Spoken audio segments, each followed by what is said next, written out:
Hello students, welcome to Saraswat international academy. आज हम standard 10th mathematics English medium के लिए चैप्टर नंबर 15 का सेकंड पार्ट डिस्कस करेंगे। The chapter name is probability. चलिए, फर्स्ट पार्ट में आपने व्हाट इज द प्रोबेबिलिटी का फॉर्मूला, जो बेसिक फॉर्मूला है वो आपने लर्न किया। विच टाइप्स ऑफ इवेंट्स जो आती है वो, और सिमिलरली केसेस थे जो आपको याद रखना है कि किसी भी इवेंट की प्रोबेबिलिटी की कंडीशंस क्या क्या हो सकती है। तो आज हम स्टार्ट करेंगे उसके एग्जाम्पल से। तो सबसे पहला डिस्कशन हम जब स्टार्ट करेंगे वो होगा मेरा एग्जाम्पल नंबर 1। चलिए, एग्जाम्पल नंबर 1 में आपको बोला गया है question, find the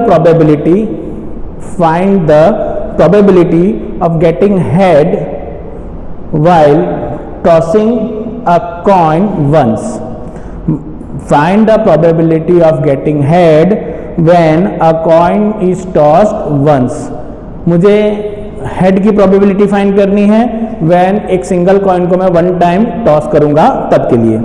also find the probability of getting tail. तो टेल्स की प्रोबेबिलिटी क्या होगी वो मुझे फाइंड करनी होगी। तो सबसे पहले एग्जाम्पल नंबर 1 में जो मेरा एक्सपेरिमेंट क्या था, एक्सपेरिमेंट क्या है मेरा, टॉसिंग अ कॉइन वंस। तो आउटकम्स क्या क्या पॉसिबल है उसके लिए, टोटल आउटकम्स। तो क्या क्या आउटकम्स आएंगे जब एक कॉइन को टॉस करूंगा तो या तो मुझे हेड मिलेगा या तो मुझे टेल्स मिलेगा। सो टोटल आउटकम्स कितने हो गए मेरे पास, 2। चलिए, पहला केस है गेट। तो नंबर ऑफ हेड्स कितने हैं इस केस में, देखो नंबर ऑफ हेड कितने मिलेंगे इस केस में, 1। और नंबर ऑफ टेल्स कितने हैं वो भी क्या मिलेगा, 1। सो फर्स्ट केस मुझे बोला गया था let event A is getting a head. So probability of event A, P of A लिख दीजिए, या तो मैंने कहा था आप डायरेक्टली ले सकते हैं प्रोबेबिलिटी ऑफ गेटिंग हेड, आप दोनों ही लिख देंगे तो भी चलेगा।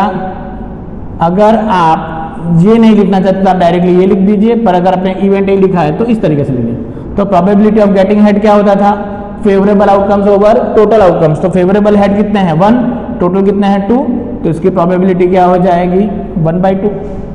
सिमिलरली बी इवेंट ले लूंगा, गेटिंग अ टेल, एक और भी बोला गया था। So probability of event B और प्रोबेबिलिटी ऑफ गेटिंग टेल, तो कितने टेल्स मिले, 1, टोटल आउटकम कितने हैं 2, सो इट इज अगेन 1/2। तो इस तरीके से आप एग्जांपल नंबर 1 को सॉल्व कर सकते हैं। अगेन मुझे बोला गया था एक्सपेरिमेंट क्या था, टॉसिंग अ कॉइन्स वंस। तो टोटल आउटकम्स क्या होंगे, या तो आपको हेड मिलेगा या तो आपको टेल मिलेगा। सो इक्वल्स टू क्या हो जाएगा, 2। नंबर ऑफ हेड इसमें 1 दिख रहे हैं, नंबर ऑफ टेल्स भी 1 दिख रहा है यहाँ पे। सो नंबर ऑफ हेड्स और नंबर ऑफ टेल्स, तो probability of getting a head, तो फेवरेबल हेड के लिए कितने केसेस हैं, 1 ओवर टोटल कितने हैं 2। तो ये पहला केस हो गया। Similarly getting a tail second event होगी, तो नंबर ऑफ टेल्स भी 1 है, टोटल केसेस 2 है, तो उसकी प्रोबेबिलिटी भी क्या हो जाएगी, 1/2। तो ये आपका फर्स्ट एग्जाम्पल है जो आपको याद रखना है। चलिए, अब नेक्स्ट एग्जाम्पल का डिस्कशन करेंगे, एग्जाम्पल नंबर 2।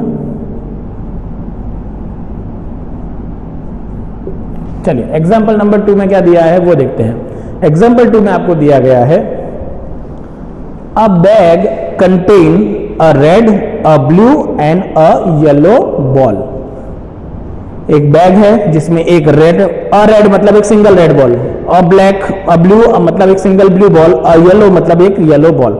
मतलब एक बैग में एक रेड बॉल, एक ब्लू बॉल और एक येलो बॉल रखा गया है। All the balls being of the same size, सारे बॉल्स के साइज सेम है। Okay, Kritika takes out a ball from the bag without looking into it. Kritika एक पर्सन है जिसने बैग में देखे बिना एक बॉल पिकअप करके बाहर निकाल दिया है। So what is the probability she takes out the, first question yellow ball, second question red ball और थर्ड क्वेश्चन ब्लू बॉल। तो सपोज कि आपके पास, आप खुद ही इसमें इन्वॉल्व हो सकते हैं। सपोज आपको बोला जाए कि आपके पास एक बैग है, एक रेड बॉल है, एक ब्लू बॉल, एक येलो बॉल आपके पास है, आपको बिना देखे उसमें से एक बॉल निकालना है। तो उस केस में क्या क्या पॉसिबिलिटीज हैं वो मुझे इसमें कैलकुलेट करके दिखानी है। चलिए, तो इस केस में एक्सपेरिमेंट क्या होगा,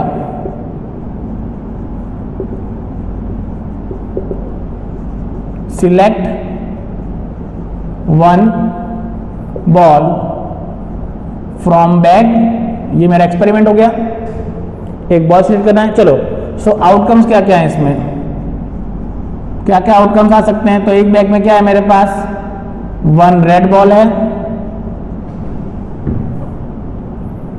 मतलब मेरे पास क्या है, एक मैंने कहा था एक रेड बॉल है, एक ब्लू बॉल है और एक येलो बॉल है। सो टोटल आउटकम्स कितने हैं मेरे पास, 3, रेड ब्लू एंड येलो। चलो, नंबर ऑफ रेड बॉल्स कितने हैं, 1। Similarly number of yellow balls कितने हैं आपके पास, 1, और नंबर ऑफ ब्लू बॉल्स कितने हैं आपके पास, तो वो भी कितने हैं, 1। चलिए, पहला क्वेश्चन मुझे पूछा गया था finding the probability of yellow ball. So probability of yellow ball, चलो येलो बॉल सिलेक्ट होगा, उसकी प्रोबेबिलिटी। तो येलो बॉल कितने हैं मेरे पास, 1, टोटल कितने हैं, 3, तो मतलब इसकी प्रोबेबिलिटी क्या हो जाएगी, 1/3। सिमिलरली सेकेंड क्वेश्चन बोला गया है probability to find red ball, मतलब एक रेड बॉल सिलेक्ट करेंगे, उसकी प्रोबेबिलिटी क्या है। तो आपके पास रेड बॉल कितने हैं, 1, टोटल बॉल कितने हैं, 3, तो मैं वो केस ले लूंगा। सिमिलरली थर्ड केस आ जाएगा प्रोबेबिलिटी ऑफ ब्लू बॉल। चलो, तो ब्लू बॉल की प्रोबेबिलिटी केसेस कितने हैं आपके पास, देखो, तो ब्लू बॉल भी आपके पास एक है, टोटल क्या है 3, तो ये भी क्या हो जाएगा 1/3। तो ये केसेस हो गए आपको जो याद रखने हैं। चलिए, मैंने कहा था एक केस एलिमेंट्री इवेंट्स, तो यहाँ पे ए और बी एलिमेंट्री इवेंट हो गए, क्यों, देखो इन दोनों का सम करो क्या हो जाएगा, 1/2 + 1/2 1। Similarly yellow ball, red ball, blue ball भी क्या होगा, एलिमेंट्री इवेंट, क्योंकि एक्सपेरिमेंट के सिर्फ एक ही ऑब्जर्वेशन को वो कैरी कर रहे हैं। तो ये सारे कौन से इवेंट होते हैं, एलिमेंट्री इवेंट्स होते हैं। तो आपको ये भी याद रखना होगा कि इस टाइप के इवेंट्स को हम एलिमेंट्री कहेंगे, जिसमें ऊपर सिर्फ एक ही ऑब्जर्वेशन आएगा, नीचे सारे ऑब्जर्वेशंस आपको लेने होंगे एक्सपेरिमेंट के। तो ये हो जाएगा आपके सेकेंड एग्जाम्पल का क्वेश्चन। आपको करना क्या है, मैंने बताया, एक्सपेरिमेंट क्या है वो देख लो, आउटकम्स क्या आने वाले हैं वो देख लो, क्या डेटा आपके पास अलग से दिया है वो देख लो, बाद में उसकी प्रोबेबिलिटी, तो मतलब फेवरेबल ओवर टोटल। मैंने कहा था favourable cases over total cases. Formula हर बार लिखने की जरूरत नहीं है, बस आपको याद होना चाहिए कि फेवरेबल केसेस कौन से आ रहे हैं और नॉन फेवरेबल केसेस कौन से हैं जो मुझे प्रोबेबिलिटी में नहीं लिखने हैं। तो ये हो जाएगा आपका एग्जाम्पल नंबर 2 का सोल्यूशन। चलिए, अब आगे बात करेंगे कि नेक्स्ट क्वेश्चन। चलिए, नेक्स्ट क्वेश्चन की बात करते हैं, क्या होगा, देखिए नेक्स्ट क्वेश्चन में एग्जाम्पल नंबर 3 की बात करेंगे। अब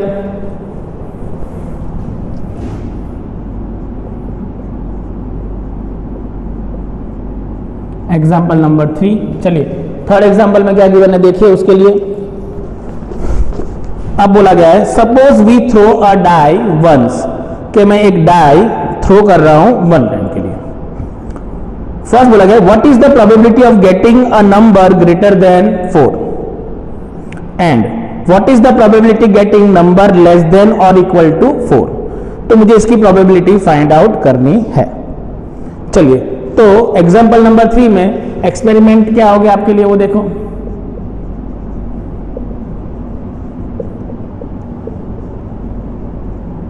थ्रोइंग अ डाई वंस। चलिए, आउटकम्स कितने होंगे यहां पे वो देख लो। आउटकम्स या तो आपको 1 मिलेगा, या तो आपको 2 मिलेगा, या तो आपको 3 मिलेगा, या 4 मिलेगा, या 5 मिलेगा, या 6 मिलेगा। मतलब टोटल आउटकम्स कितने आपके पास हैं, 6। चलिए, अब मुझे जो इवेंट बोली गई है वो देखेंगे हम। यहाँ पे देखिए, यहाँ पे हर एक डेटा नहीं लिखना है, जो इवेंट है उसके लिए लिखना है। तो चलिए, सपोज कि मैं पहली इवेंट ले लेता हूं, ए इवेंट नंबर, पहला केस जो मुझे बोला गया है, फर्स्ट केस के लिए मैं कैलकुलेट कर रहा हूं कि number is greater than 4, number greater then 4। चलिए डाई में थ्रो करने पे नंबर ग्रेटर देन 4 कौन कौन से होंगे? तो एक क्वेश्चन में नंबर ग्रेटर देन 4 मतलब 5 और 6 होने चाहिए। मतलब ए के अंदर कौन कौन से केस आएंगे? 5 और 6। मतलब इसके केसेस कितने हो गए? 2। सो probability of A favourable over total, तो ये क्या हो जाएगा? 2/6। सॉल्व करेंगे तो ये हो जाएगा 3 से, तो इसका आंसर क्या होगा? 1/3। समझ में आया कैसे हो गया? सिमिलरली सेकेंड केस बोला गया है बी इवेंट के लिए लेता हूं मैं, कि event B number greater than less than और equal to 1, number less than और इक्वल टू 1। अब number 4 less than equals to 4 बोला गया था। सो नंबर लेस देन और इक्वल टू 4 बोला गया है, मतलब 4 से लेसर और 4 के इक्वल में। चलो तो 4 से लेसर कौन कौन से नंबर है आपके पास? 1 2 3, और इक्वल टू 4 भी बोला गया है, मतलब इसको भी आप इंक्लूड करेंगे। मतलब बी के केसेस में आपके पास नंबर्स आ जाएंगे 1 2 3 और 4। मतलब इसके केसेस कितने होंगे आपके पास? 4 केसेस। देयरफॉर अगर मुझे प्रोबेबिलिटी ऑफ बी कैलकुलेट करना है तो उसका आंसर क्या हो जाएगा? 4/6। दोनों 2 से कैंसिल हो जाएगा, 2 2 जा 4, 2 3 जा 6। सो अगेन ये हो जाएगा 2/3। तो ये हो जाएगा आपकी प्रोबेबिलिटी का आंसर। तो हर एक केस में आपको बस एक्सपेरिमेंट क्या है और आउटकम्स क्या क्या पॉसिबल है वो पता होने चाहिए। उसके बाद इसमें से फेवरेबल आउटकम्स आप काउंट कर लो, आपका क्वेश्चन इजीली सॉल्व हो जाएगा।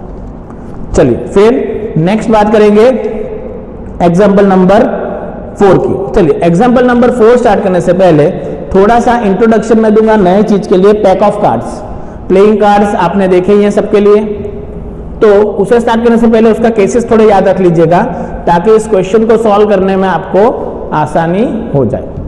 चलिए तो उसके बाद करेंगे प्लेइंग कार्ड्स के बारे में। थोड़ा सा प्लेइंग कार्ड्स का मैं एग्जांपल भी दे दूंगा। सो प्लेइंग कार्ड्स के बारे में आप क्या जानते हैं वो देखो। प्लेइंग कार्ड्स, चलिए प्लेइंग कार्ड्स में आपको पता है 4 अलग अलग शेप होते हैं जिसे हम शूट्स कहते हैं, जिसे हम कहेंगे सूट्स। चलिए अब आपको याद रखना होगा कि कौन कौन से सूट्स यहाँ पे अवेलेबल हैं। तो सबसे पहले प्लेइंग कार्ड्स में टोटल कार्ड्स कितने होते हैं? तो जैक आप जोकर्स को छोड़ देंगे तो टोटल ओरिजिनल कार्ड कितने होते हैं? 52। ओके, इसमें 2 डिफरेंस आता है। कलर कार्ड, अब कलर कार्ड में 2 पार्ट होते हैं, एक होता है ब्लैक कलर और जिसमें दिखते हैं सिर्फ रेड कलर। तो ब्लैक कलर के कार्ड हाफ होते हैं मतलब 26 होंगे, रेड कलर के भी कार्ड हाफ होंगे मतलब वो कितने हो जाएंगे? 26।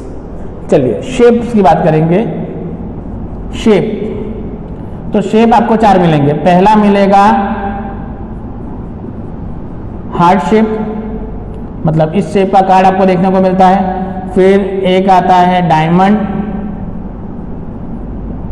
कुछ काजू कतरी जैसा दिखता है, पता ही है ना सबको, काजू कतरी तो खाई होगी सबने, तो उस शेप का दिखता है। फिर नेक्स्ट आ जाएगा क्लब, एक फूल जैसा थोड़ा सा कार्ड इस तरीके से आपको देखने को मिलता है। और एक आ जाता है स्पेड, एक लीफ की तरह वो दिखता है आपको।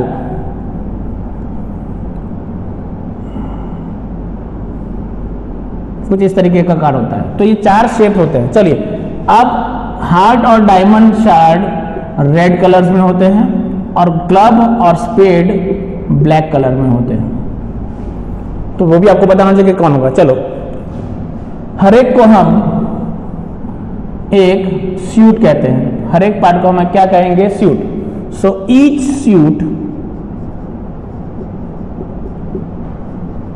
Contain 13 cards.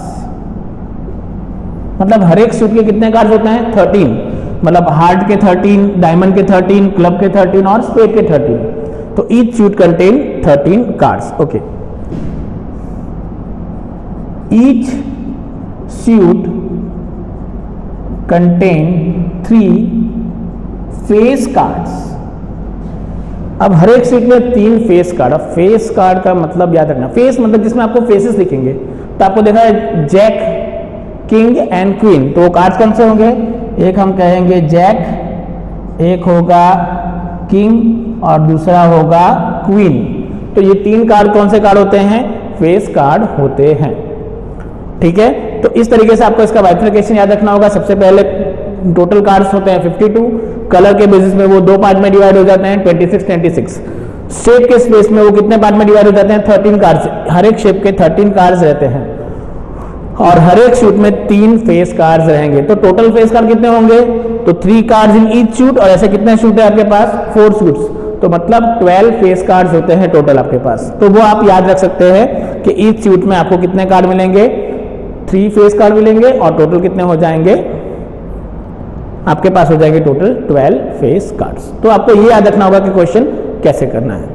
तो ये एक आप चीज याद रखेंगे कि प्लेइंग कार्ड्स को आप कैसे सॉल्व कर सकते हैं और इस चीज का हम डेटा यूज करेंगे। चलिए, तो फिर इसका क्वेश्चन हम सॉल्व करेंगे जो हमारा नेक्स्ट एग्जांपल होगा, तो उसकी बात करेंगे।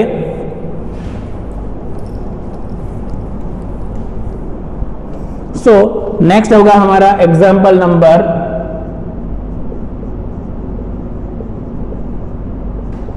4।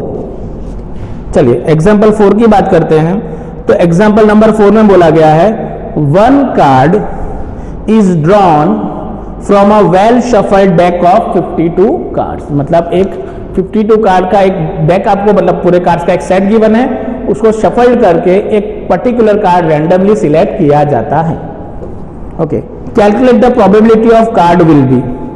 तो मुझे कैलकुलेट करनी है 2 probability, it will be an ace and non be an ace. हाँ, एस कार्ड एक नया बात है जो मैं बताना भूल गया। तो एस कार्ड मतलब कौन सा कार्ड होता है? एस कार्ड मतलब जिसमें आपको कैपिटल ए दिखा जाता है। तो again each suit have 1 S, मतलब हर एक अल्फा एस कार्ड मतलब जिस कार्ड पे कैपिटल ए लिखा होगा, जिसमें कोई फेस नहीं बना होता है, कोई नंबर नहीं लिखा होता है, बस ए लिखा होता है, तो हर एक कार्ड में एस कार्ड होता है। हाँ, अब बाकी के कार्ड कौन से रहेंगे वो भी बता देता हूं एक बार वापस कि देखिए, अगर कार्ड का वेरिफिकेशन करना है तो ईच सूट में एक कार्ड होता है। अगर आप हर एक सूट में बात करेंगे तो हर एक सूट में आपको मिलेगा एस, किंग, क्वीन, जैक, फिर 10 नंबर का कार्ड 9, 8, 7, 6, 5, 4, 3, 2। अब 1 नंबर का कार्ड नहीं आता। कौन कौन से कार्ड आते हैं हर एक सूट में? एस, किंग, क्वीन, जैक, फिर 10 नंबर 9, 8, 7, 6, 5, 4, 3, 2। देखो 13, 3, 3, 6, 7, 8, 9, 10, 11, 12 एंड 13। तो हर एक सूट में इतने कार्ड आपको देखने को मिलेंगे हमेशा। चलो, तो हमें पूछा गया था क्वेश्चन में when a card is drawn from a well shuffled deck of 52 cards, calculate the probability that the card will be an ace and not be an ace। चलिए, तो सबसे पहला केस है एक्सपेरिमेंट। क्या है मेरा एक्सपेरिमेंट आपको पता होना चाहिए। तो experiment is select 1 card from 52 cards. चलिए, तो आउटकम्स, टोटल आउटकम्स कितने होंगे? तो आउटकम्स आपको सब लिखने नहीं है, बस आउटकम्स के नंबर लिख दो कि टोटल आउटकम्स कितने होंगे? 52 कार्ड्स है तो 52 आउटकम ला सकते हैं। चलिए, अब पहला इवेंट क्या बोला गया है? इवेंट ए, तो एस कार्ड्स है। सो टोटल कितने एस कार्ड्स होंगे मैंने बताया। तो टोटल एस कार्ड्स कितने होंगे? तो 4 ace cards will be there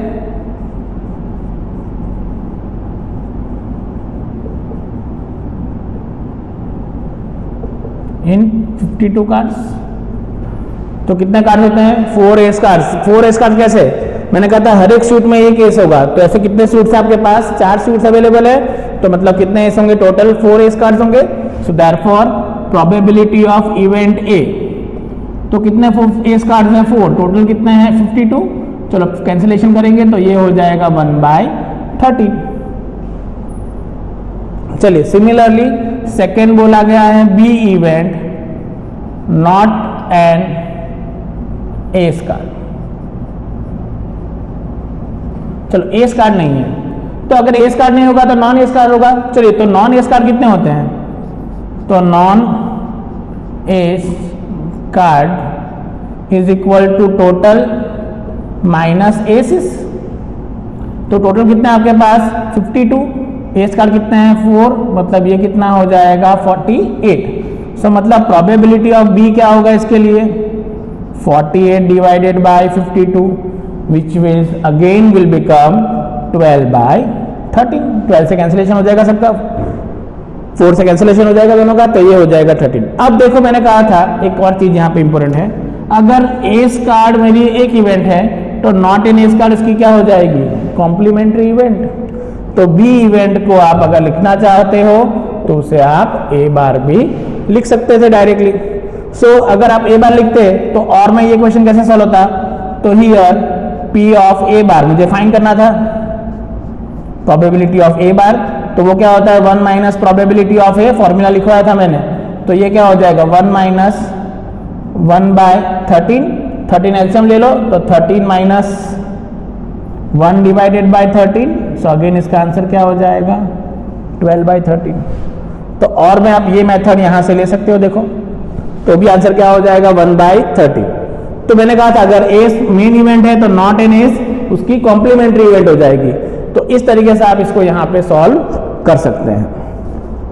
चलिए फिर नेक्स्ट एग्जांपल की ओर बढ़ते हैं। तो ये हो जाएगा इसका आंसर, आप इसको दोनों तरीके से सॉल्व कर सकते हैं।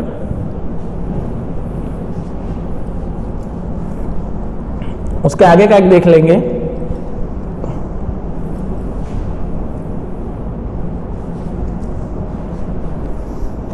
चलिए आगे दिया गया है एग्जाम्पल नंबर 5। चलिए एग्जाम्पल नंबर 5 में क्या मेंशन किया गया वो देखिए। 2 players Sangeeta and Reshma plays a tennis match. 2 persons है, Sangeeta and Reshma playing tennis match. It is known that the probability of Sangeeta winning the match is 62।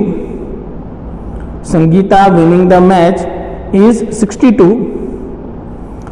62.62, sorry. Then what is the probability that Reshma winning the match? तो 2 players हैं। सो experiment क्या है आपका यहां पे?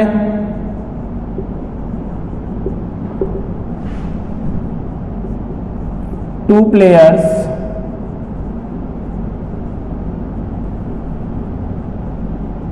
Play a match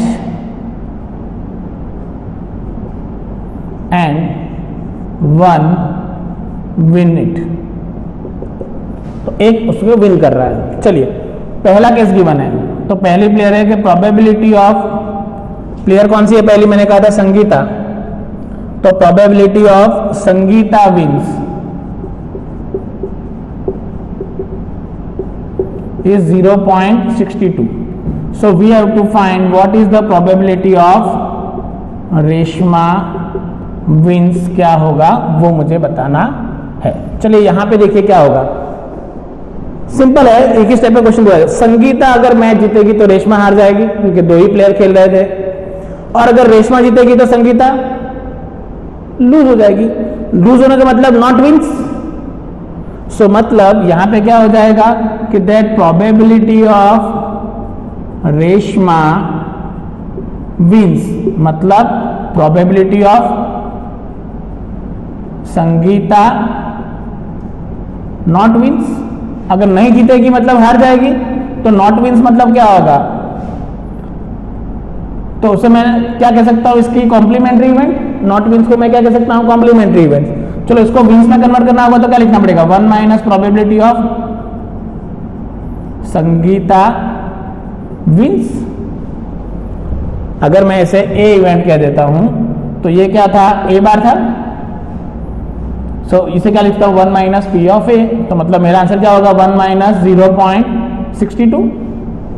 ये क्या हो जाएगा? 1 माइनस 0.62। चलो डिफरेंस लेंगे, क्या होगा? 1 माइनस 0.62 करना है आपको। 1 माइनस 0.62, तो ये हो जाएगा 0.38। तो ये हो जाएगा कि अगर रेशमा मैच जीतेगी तो उसकी प्रोबेबिलिटी क्या होगी? 0.38, और संगीता जीतेगी तो उसकी प्रोबेबिलिटी क्या हो जाएगी? 0.62। तो ये हो जाता है कॉम्प्लीमेंट्री इवेंट का केसेस। आपको याद रखना, अगर एक जीतेगा तो दूसरा कंपलसरी हारने ही वाला है, 2 ही पर्सन अगर खेल रहे हैं तो वो यहाँ पे इंपॉर्टेंट था कि रेशमा विन्स का मतलब संगीता नहीं जीत पाएगी। मतलब अगर रेशमा विन को मैंने इवेंट ए लिया है तो नॉट विन्स इवेंट ए बार हो जाएगा। ए बार को लिख सकता हूँ 1 माइनस पी ऑफ ए, तो मैंने वो लिख दिया यहाँ पे, और पी ऑफ ए की प्रोबेबिलिटी आपको गिवन है 0.62, वो पुट कर दी यहाँ पे मैंने, तो ये आंसर आपको मिलेगा 0.38। तो ये हो जाएगा इसके लिए।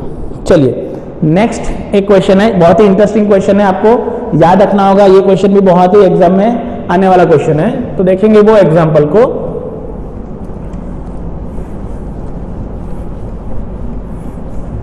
तो नेक्स्ट हो जाएगा आपका एग्जाम्पल नंबर 6। चलिए एग्जाम्पल नंबर 6 में बोला गया है अगेन कि Savita and Hamida are friends. 2 persons है, Savita and Hamida.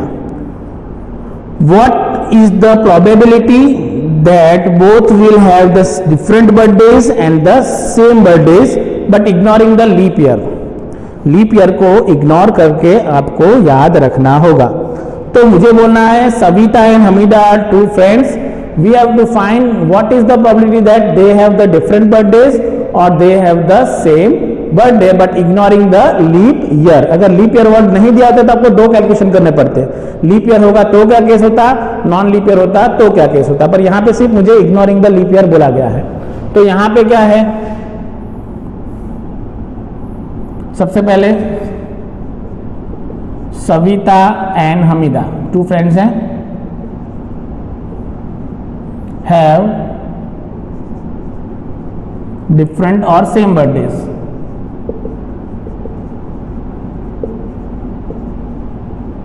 Different birthdays and same birthday.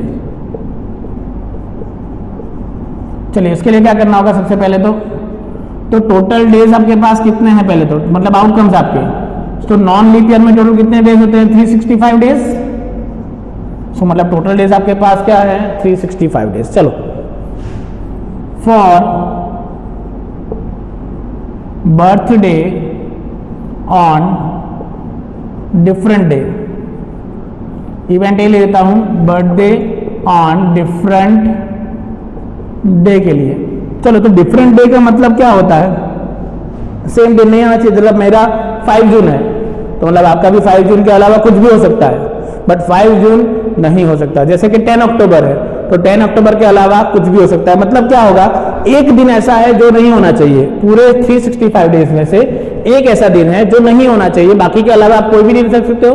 तो मतलब एक, ये मेरा केस क्या हो जाएगा, 365 माइनस 1 डे, जो मेरा बर्थडे है वो दिन नहीं होना चाहिए यहाँ पे। तो मतलब ये कितने डेज हो जाएंगे, 364 days. So therefore probability of A क्या मिलेगा आपको, 364 डेज डिवाइडेड बाय 365। तो ये किस किस को मिलेगा आपके लिए, birthday on a different days के लिए। चलिए बी इवेंट ले लेता हूं, बोथ हैव सेम बर्थडे। चलिए सेम बर्थडे देख लिए, मुझे पता है जैसे मेरा 10 अक्टूबर है तो आपका भी 10 अक्टूबर ही होना चाहिए, मेरा 1 जून है तो आपका भी 1 जून होना चाहिए।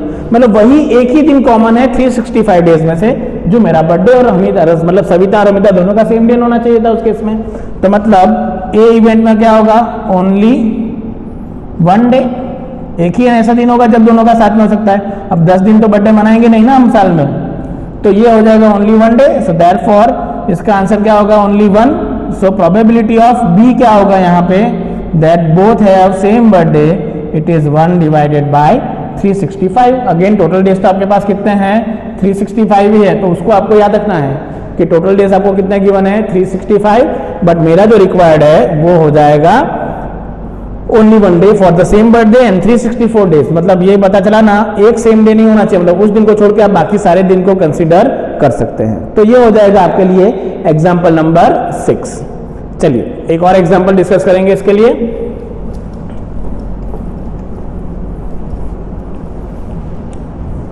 अब आएगा एग्जाम्पल नंबर 7। ये भी इंपॉर्टेंट क्वेश्चन है थोड़ा सा, यहां से थोड़े से इंपॉर्टेंट एग्जाम्पल स्टार्ट हो जाते हैं जो आपको एग्जाम में पूछे जा सकते हैं। एग्जाम्पल नंबर 7, चलिए एग्जाम्पल नंबर 7 में क्या बोला गया है वो देखते हैं।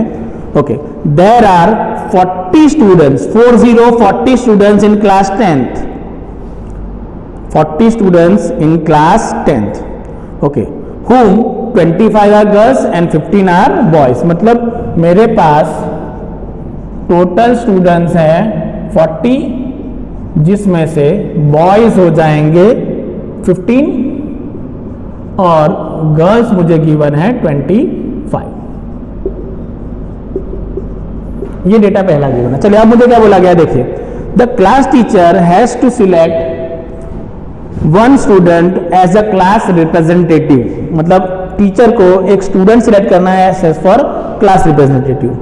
She writes the name of each students on a separate card. उन्होंने क्या किया, हर एक स्टूडेंट का नाम एक कार्ड पे रख दिया. And card is been identical, सारे कार्ड्स एक जैसे ही थे, सिर्फ नाम उस पर लिखा था अलग अलग. Then she puts the card in a bag and share them thoroughly. अब उसने क्या किया, कार्ड्स को रख के बैग को पूरी तरह से अच्छे से मिक्स कर दिया कार्ड्स को, ताकि पता ना चले कौन सा कार्ड कहाँ था. Then she drawn a card from the bag. What is the probability that the name written on the card is a girl और इज अ बॉय. मतलब उस कार्ड पे जो बॉय लिखा है कार्ड होगा, वो बॉय का नाम होगा या गर्ल का नाम होगा, वो निकालना है. तो सिंपल पता है. टोटल कार्ड्स कितने होंगे यहाँ पे,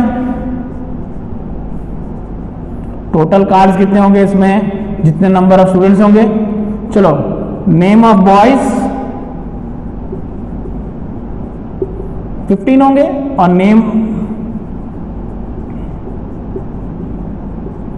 नेम ऑफ गर्ल्स कितनी होंगी यहां पे,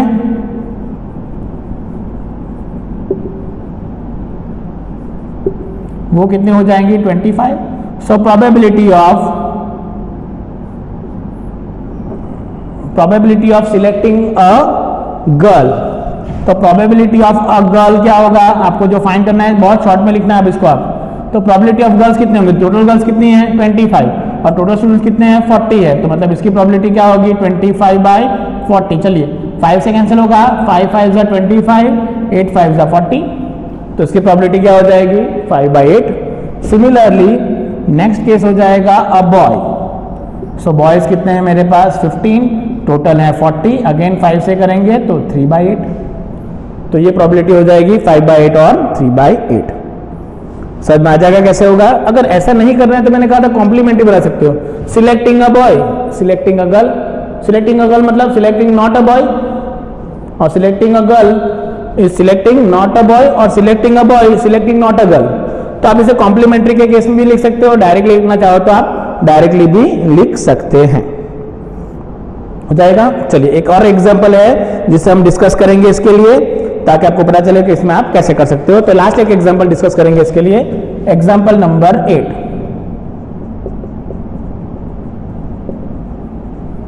चलिए एग्जांपल 8 में क्या दिया है देखो. एग्जांपल 8 में आपको दिया है अ box contains 3 blue 2 white and 4 red marbles. 3 blue 2 white and 4 red marbles. So what is the probability that if a marble is drawn at random from the box. एक सिंगल मार्बल मैं select कर रहा हूं box में से, मेरे पास 3 blues 2 white and 4 red marbles हैं. Then what is the probability that it will be a white blue और red. मतलब white होगा पहला केस, सेकेंड blue होगा और थर्ड पूछा गया है red के लिए. मतलब यहाँ पे पहले तो मेरे पास बॉक्स है एक, जैसे मैंने बता दिया कि एक बॉक्स ले लेता हूं मैंने यहाँ पे. तो बॉक्स में मेरे पास क्या क्या है मैंने बताया. पहला दिया था मुझे 3 ब्लू, फिर 2 व्हाइट और 4 रेड मार्बल्स. मतलब इस बॉक्स में मैंने ऐसे रखा है. तो टोटल मार्बल्स कितने हैं मेरे पास अभी वो देखो. तो total 4 + 2 6, 6 + 3 9. So total 9 marbles available है अभी मेरे पास. चलिए मुझे बोला गया था what is blue marble and उसके लिए. So number of blue marbles है मेरे पास कितने, 3 है, व्हाइट है और रेड है, दिया ही गया है. तो पहला केस बोला गया था probability of getting white marble. चलिए व्हाइट मार्बल का केस क्या होगा. तो व्हाइट मार्बल के लिए व्हाइट मार्बल, तो व्हाइट मार्बल कितने अवेलेबल है 2, टोटल कितने हैं 9. तो probability of white marble will be 2/9. ये पहला केस हो गया आपका सॉल्यूशन के लिए. चलिए नेक्स्ट देखेंगे फिर उसके बाद क्या दिया था. ये पहला क्वेश्चन का आंसर हो गया. सेकेंड क्वेश्चन बोला गया है प्रोबेबिलिटी ऑफ ब्लू मार्बल, चलिए ब्लू मार्बल के लिए मुझे अब कैलकुलेट करें, तो ब्लू मार्बल कितने अवेलेबल है मेरे पास 3, टोटल कितने हैं 9, 3/9, इसे सिंप्लीफाई करूंगा तो ये क्या हो जाएगा 1/3। और इसी तरीके से थर्ड क्वेश्चन बोला गया था कि प्रोबेबिलिटी ऑफ रेड मार्बल, चलिए रेड मार्बल के लिए कितने रेड मार्बल अवेलेबल है 4, टोटल कितने हैं 9, तो उसकी प्रोबेबिलिटी क्या हो जाएगी 4/9। तो इस तरीके से आप क्वेश्चन देखिए, ये अभी इजी लेवल क्वेश्चन है, अभी थोड़ा हार्ड लेवल नहीं स्टार्ट हुआ है, बट ये एक इजी लेवल क्वेश्चन है जिससे आप कैलकुलेट कर सकते हो कि किस तरीके से आपको आंसर मिल सकते हैं। तो आपको याद रखना होगा, आप अपने जो फर्स्ट 8 एग्जाम्पल सॉल्व किए हैं उसमें हमने कैसे बेसिक्स अप्लाई किया है, उसी के बाद उसके हायर लेवल क्वेश्चन हम स्टार्ट कर पाएंगे। तो आज के वीडियो में हम यहां तक कंप्लीट करेंगे, नेक्स्ट वीडियो में हम नेक्स्ट आगे के एग्जाम्पल और एक्सरसाइज डिस्कस करेंगे। Thank you very much.